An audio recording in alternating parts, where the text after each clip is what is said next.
Suspend कर दो, पर ये बताओ भाषण में अम्बेडकर का नाम क्यों नहीं लिया गया?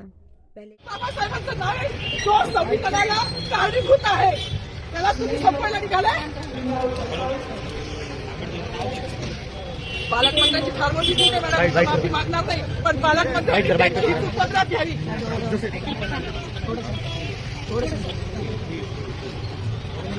मला मीडियाशी घेणं नाही मॅडम, मला सस्पेंड केलं, मी माळूचे गाड्या उठली, मी माफी काम करीन, म्हणजे बाबासाहेबांची ओळख पुसू देणार नाही. मला सस्पेंड करायचं करू शकता मॅडम. बाबासाहेबांना संपायचं काम करायचं नाही. 26 जानेवारी 15 ऑगस्ट मध्ये मी नाही मानत, पण लोकशाही मॅडम तुम्ही सुद्धा संविधानामुळे आहात, पालकमंत्री सुद्धा पालकमंत्री संविधानामुळे आहे. कोणताही जाती भेटला सगळी समानता केली आहे. बाबासाहेबांचं नाव अंधारी भाषणात येईल, मागणारी भाषणात येईल.